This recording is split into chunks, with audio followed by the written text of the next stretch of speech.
my life.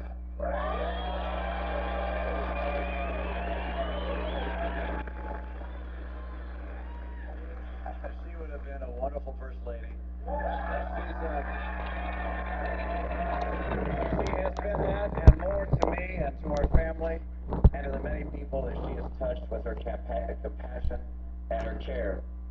I thank my sons for their tireless work in behalf of the campaign and thank their wives and children for picking up the slack as their husbands and dads have spent so many weeks away from home.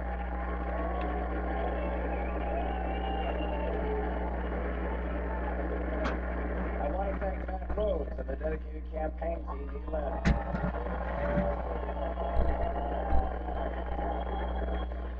They have made an extraordinary effort, not just for me, but also for the country that we love. And you here tonight, and your team across the country, the volunteers, the fundraisers, the donors, the surrogates. I don't believe that there's ever been an effort in our party that could get what you have done over these past years. Thank you so very much. Thanks for all the hours of work, for the calls, for the speeches and appearances, for the resources, and for the prayers. You gave deeply from yourselves and performed magnificently, and you inspired us and you humbled us. You've been the very best we could have imagined. The nation, as you know, is at a critical point. At a time like this, we can't risk partisan bickering and political posturing. Our leaders have to reach across the aisle to do the people's work. And we citizens also have to rise to the occasion. We look to our teachers and professors. We count on you not just to teach, but to inspire our children with a passion for learning and discovery. We look to our pastors and priests and rabbis and counselors of all kinds to testify of the enduring principles upon which our society is built: honesty, charity, integrity, and family. We look to our parents. From the final analysis, everything depends on the success of our homes. We look to job creators of all kinds. We're counting on you to invest, to hire, to step forward.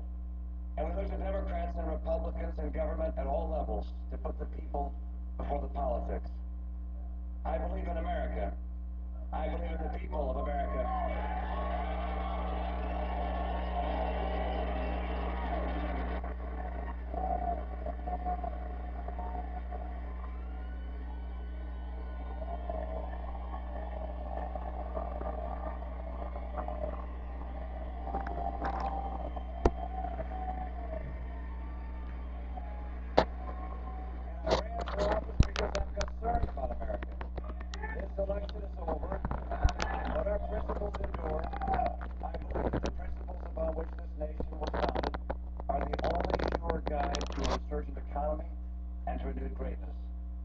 Like so many, Paul and I have left everything on the field. We have given our all to this campaign.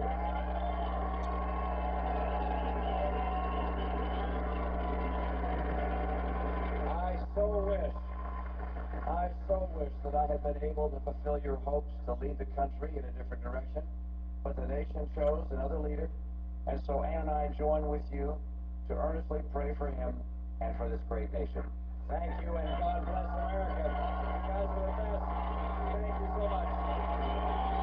Thank you. Thanks, guys. Oh, please.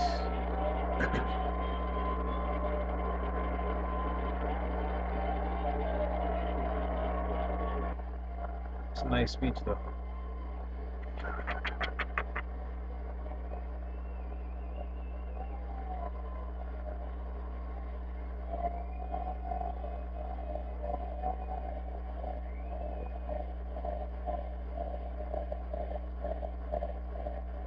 Moment for the Romney family, for Paul Ryan and his family.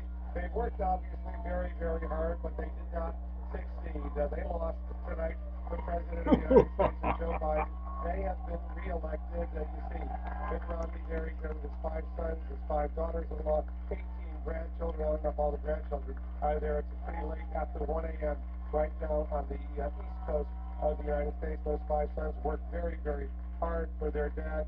Paul Ryan worked very hard as well. Momentarily, we'll be hearing from the President of the United States. He'll have a very different speech. He will not be conceding. He will have a victorious speech because he was reelected rather impressively in the Electoral College. I must say, Mitt Romney and Paul Ryan, they worked hard. There they are on the stage over there at Boston headquarters. You can see how painful in her face, Ken Romney, how difficult this has been for the evening. It started off, they had high expectations. All of their aides were pretty pumped going into this night, but it didn't work out well for the Romneys or the Ryans. We'll wait to hear from the President of the United States very, very soon. Anderson? Well, thanks, David. It is remarkable when you think about it. After all the years of campaigning, all the hundreds of millions of dollars, all the speeches, it boils down to that, making a speech and walking off the stage, and it's over for the Romney. And walking basically off the national stage. He doesn't have a place right now, and parties aren't kind usually to the people who You don't see him having a role in the Republican well, Party. I thought Paul Ryan will. He's going to be a key figure. He's still in Congress. He's still in Congress. He's chair of the Budget Committee in the House. So he was either going to be the negotiator for the President Romney, or he's going to be one of the chief negotiators for the House of Representatives for the President Romney.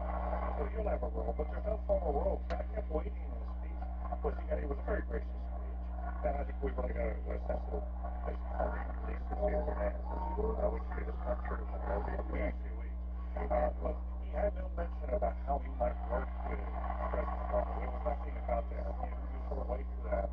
Are you going to, sometimes in the past, say when Franklin Roosevelt beat Wendell Willkie, and just Wendell Willkie became a real partner in helping him. But as you say, he has some real role. I don't think he has a role. And he didn't have a role after 2008 either, when he wrote a book, and then he started running again. He doesn't have an important civic life, but he has a critical civic life. Terrible. And he made elected back. We've got new voices joining us from the contributor table. Paul Begala is with us on Navarro, our inflation shows the main. Paul, I just wanted to get your thoughts. We haven't heard you before. Yeah, your heart goes out to Governor Romney and his family. I've been there. I've won and I've lost. Winning is better. And I thought he handled this most difficult of political tasks with real grace.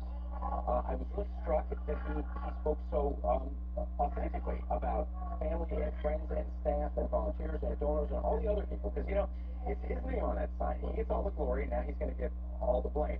What was not there, and I think David Bergen alluded to this, was the agenda he might continue to push. In other words, if he really were a movement leader the way Ronald Reagan was, the way Paul Ryan probably is, he would have, made a case for a collection of issues that will live on. And that's usually standard fare in a concession speech. And that was absent. It was very personal and wonderful speech, but it didn't have that. We're just getting a photo now of President Obama and Vice President Biden and their wives after the news that they had in fact won. That's the first photo being released. And I saw online, I haven't verified this, but a tweet went out under Barack Obama's Twitter account. Apparently it's now been the most returned tweet ever. And it's a picture of him hugging Michelle Obama after the announcement was made. But I think it's an older photo. Are you your thoughts?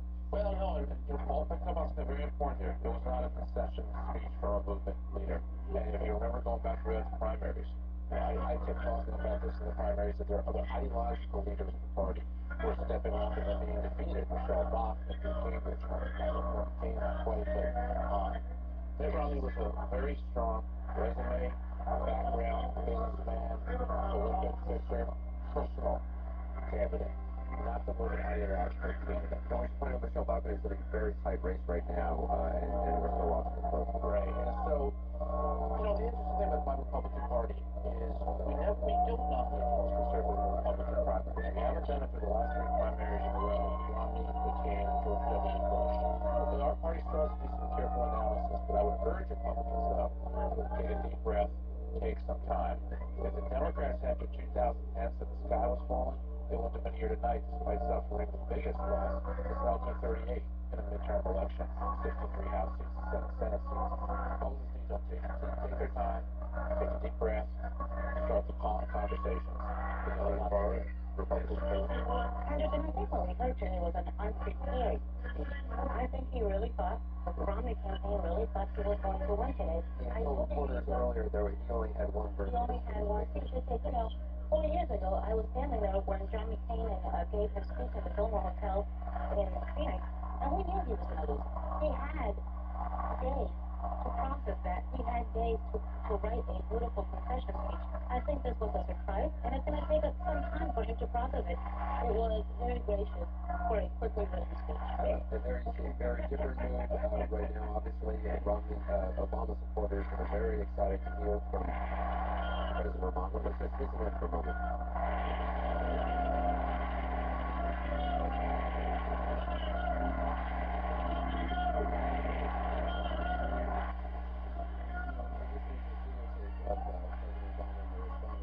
Obviously very excited, waiting to hear from their candidate. Ari, we haven't really talked to you about, you said Republicans assume think the sky is falling, but there does need to be some sort of look inward. Where does that look go? Because we're already hearing from conservatives tonight online and in public statements saying we didn't elect a conservative enough candidate, and that's the problem, right? Well, let's start with the Democrats. Those are the simplest which are points, right? One, America's becoming increasingly non-white, having another 2 percentage points this election. When George Bush beat John Kerry, percentage of the electorate that was white was 77%. 4 years ago it was 74%. Tonight, 72%. The youth vote and the black vote turned out once again. This is to the president's credit and the Obama campaign credit. Right. Without any use of You've actually predicted this when a lot of folks were saying, what, we don't see the enthusiasm among young people. We're not sure that I appreciate that you pointed out. I've been saying the whole time, I think we're going to be surprised that the enthusiasm gap was a myth. That there was going to be a backlash against the backlash. That the idea that we're going to push people away from voting, that you're counting out people out too early, and you had groups like the Dream Defenders, young groups like Evo, all these young groups that we didn't press, they were out there working hard and they did well. Like I said, are going to two points I want to make though. One is Romney took independent votes. He came in and taking them out of New Bush. So this is to the Republican credit. Unusual to take the independent vote, and he did it by 4 points. And secondly, senior citizens. Senior citizens won 5 points for Bush, 8 points for Kane, double digits for Mitt Romney. The seniors are actually growing because of the baby boom retirement. The bottleneck is at the front, the 65 to 70, is not the other end. So there are good demographic factors for Republicans, but they're bigger. It's a good democratic factor, but having a party based on older whites is not necessarily great. That's my point. You have to put all of these data points together, but it's not as if it's the seniors in the 80 or the 90 range where the Republican court. It's the ones who are just turning 65 to 70. That's a growing group of seniors, and that's good news for Republicans. Persistent myth that because Republicans are winning independents, they are winning moderates. As the poll asked folks, Obama won moderates, Romney won independents. Why? Because you remember Venn diagrams from elementary school math? The Venn diagrams have moved. The independents who leaned left have become Democrats. Obama has done his job. President Obama has done his job, and he's won them over. So now they've re-identified. They don't call themselves I's, they call themselves Team D. So the remaining cluster of independents has shifted rightward. Meanwhile, some Tea Party Republicans are identifying as independents, part of conservatives. So what a pollster would say as independents is very, very different today than moderates. In fact, in many cases, they're independents because they're even more right-wing. So I think it's a myth that if you say, look, we're winning independents, we're going to be okay, you've got to actually look at moderates. I don't know what independent means. 50% for President Obama, and don't you think that's because of social issues? I mean, it may be fiscally more conservative, but on social issues, they would be with the I also want to president. bring up too, but we haven't heard from us.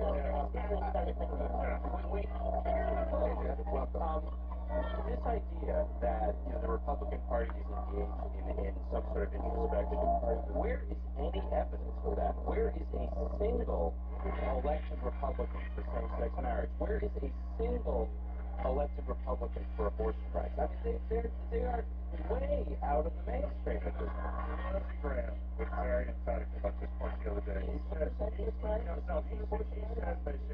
if I hear anybody say that Mitt Romney lost it because he went too far to the center, I'm going to go nuts. The fact is, He said it a lot better than that. He said we're losing language, we're losing women, and and we got he's the one. He's more of a center. He's more of a center.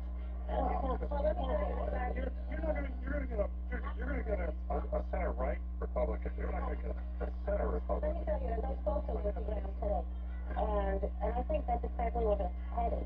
I know we talk about Latinos. We talked about immigration.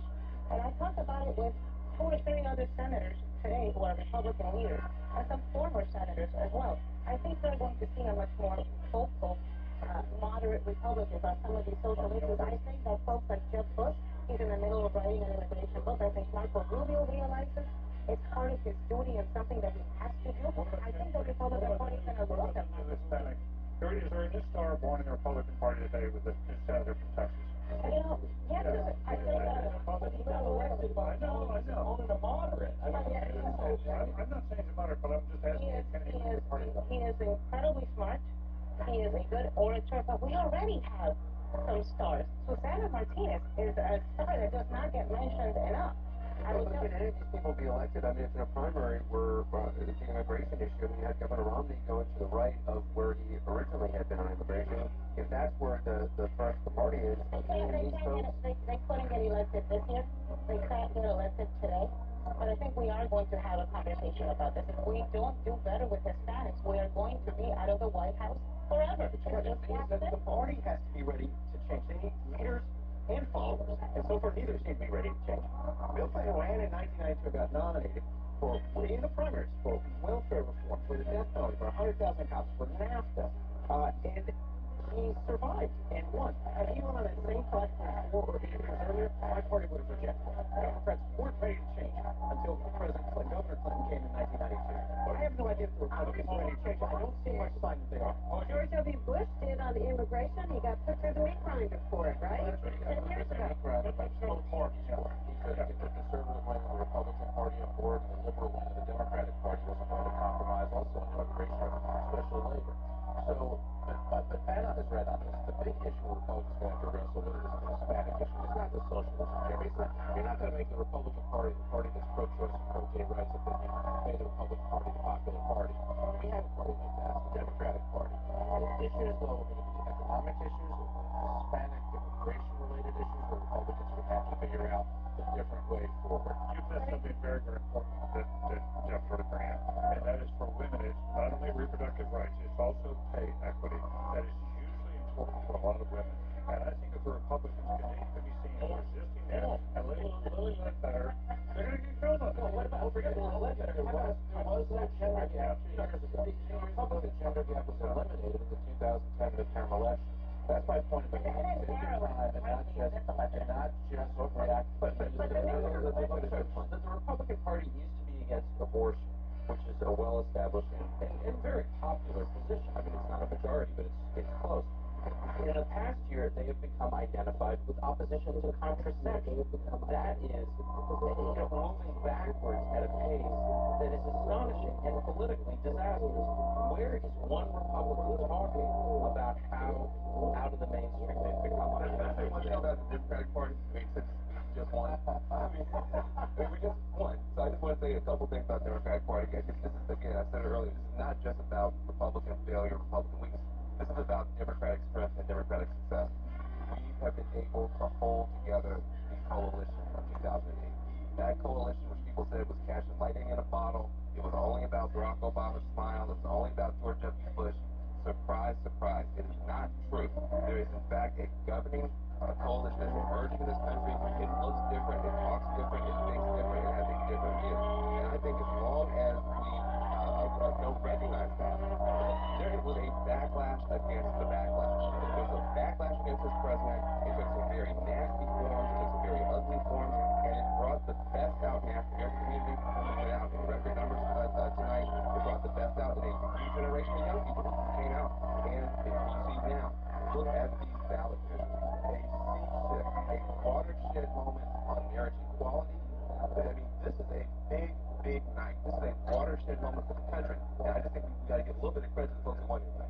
We got to go to roll. When we come back, I do want to talk more about what we should anticipate hearing from President Barack Obama tonight and what he does moving forward to try to bring the country together. Well, let's go to you for a moment. Thanks, Anderson. We're told about 10,000 people are over there at McCormick Place. That's the Obama campaign headquarters in Chicago. We're anticipating that the president will be speaking very, very soon.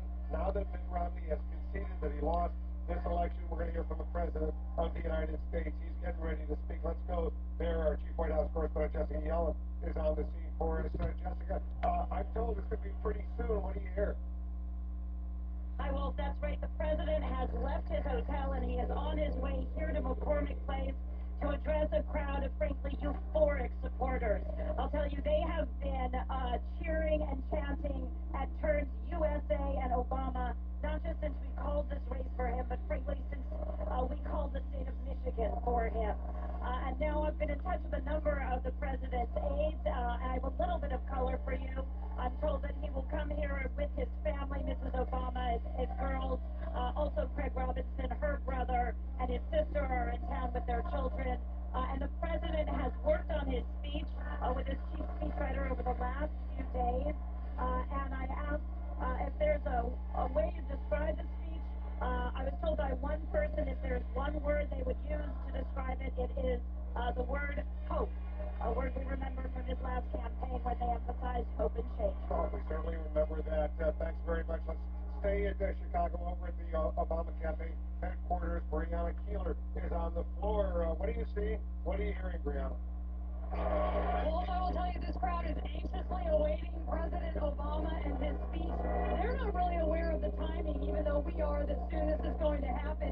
And they've been waiting for some time now. I'll tell you, talking to the people here in the audience, as the night progressed and projections were made, they were very much surprised that things were moving along so quickly. They were ready to kind of hunker down for the evening, and they thought it would take a while. Also, while they watched Mitt Romney's concession speech, which was broadcast here live, this audience was wrapped, and I'd say it's safe to say, for the first time, or I'd say almost everyone here, they were cheering as Mitt Romney spoke.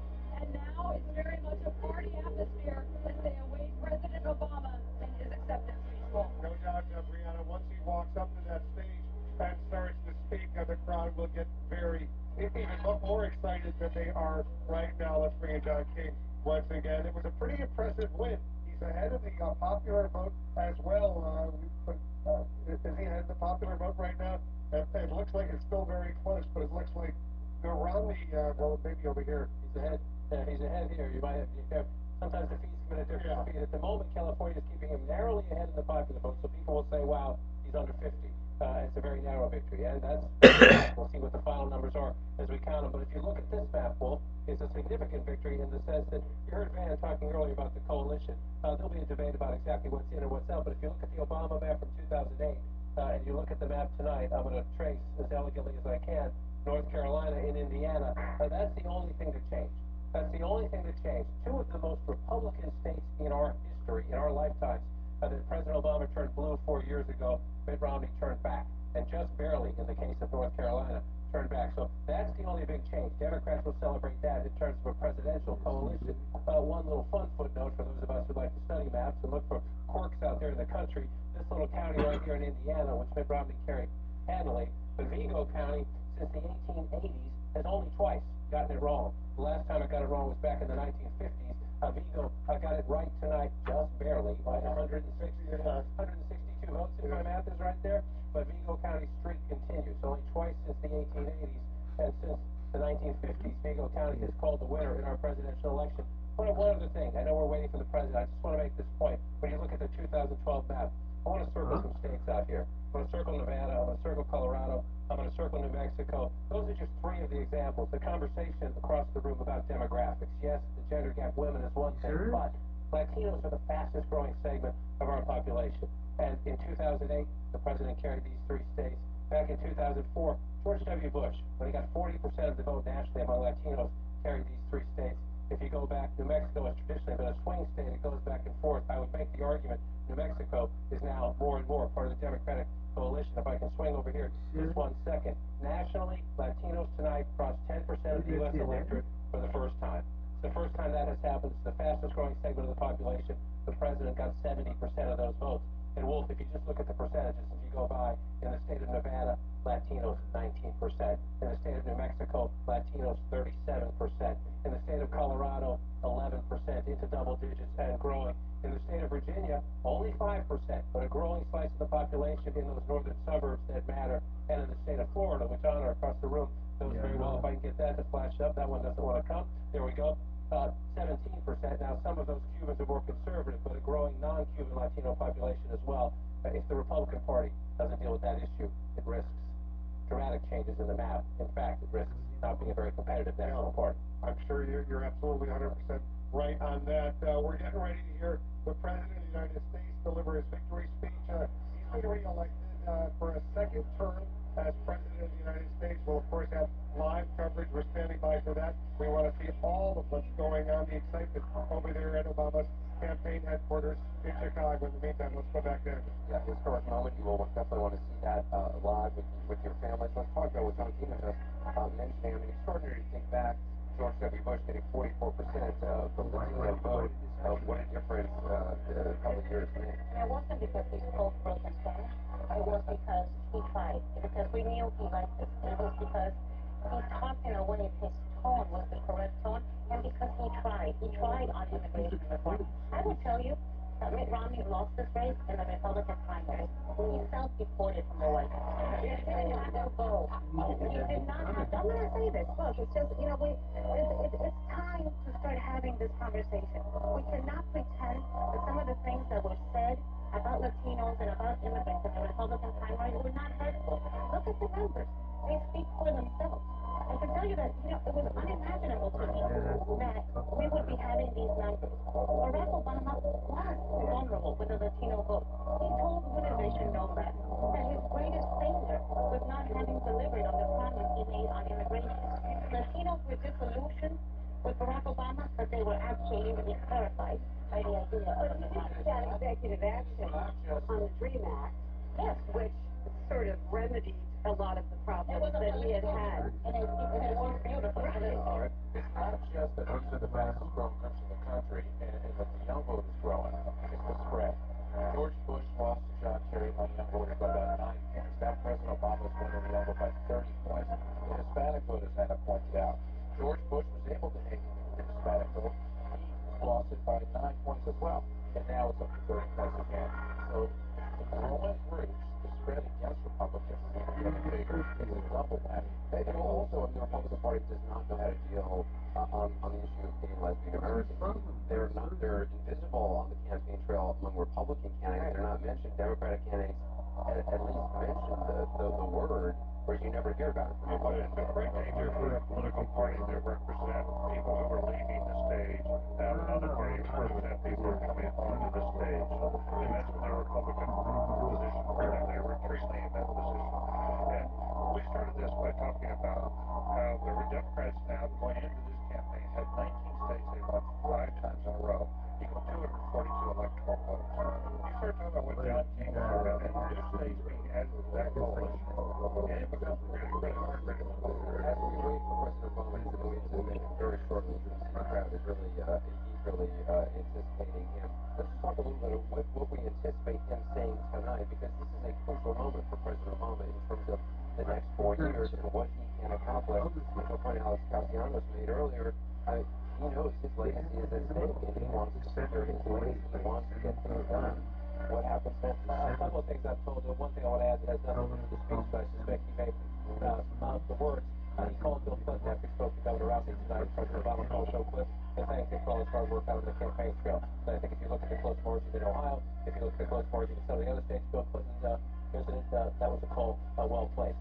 Another thing I'm told the president will say tonight is that yes, he won the election, and yes, he will be inaugurated in January for 4 more years, but there's work to do even before then, and quickly get to the idea, and he will thank Governor Romney for what I think we can all agree was a gracious speech, saying the election's over, it's time to reach across the aisle, it's time to try to do some business. The president will try to follow up on that. He needs to be conciliatory. Tomorrow he is the president-elect of a very divided country. And somehow he needs to bring us all together, not only as Americans, but also figure out a way to work with this divided country. Set the themes for his presidency. I know he needs to hold a press conference in the next 2 or 3 days and get into specifics. This is not the next time for specifics about what he wants to do about the fiscal cliff. It is to set, open these new chapters, close chapters in the first term, open new chapters with the Congress and with the business community. Whether he does it through a press conference, whether he does it through a press conference or whether he does it through a speech, there is talk that the president is, by the end of the week, going to talk about the fiscal cliff and start leading on that. The question is how. We don't know the answer to that yet, whether he'll come out with a plan or put they get together. Tonight have said, I have ideas on how to spur the economy and help jobs, and I would like to work with the president to help him. He lost the election. It will be interesting to see if the president reaches out to Mitt Romney. Look, we saw in the debates. They don't know each other very well. They hadn't met before really the debates once or twice before that. They didn't like each other much in the debates. It'll be interesting to see. You could say Mitt Romney and Bill Clinton, they'd be the good co-chairman of a coalition to deal with some of the fiscal issues. Paul Begala shaking his head, he says, no, he doesn't want Mitt Romney because he lost the election. But I think the most important relationship that has to be repaired is the President of the United States and Speaker Boehner. They had a frayed relationship because they came very close to a grand bargain. It collapsed. The Speaker blames the President. The Speaker believes the President undermines him with his own Congress because he went to try to sell that deal. And the Speaker said he walked away from it. Now, that's a tough relationship.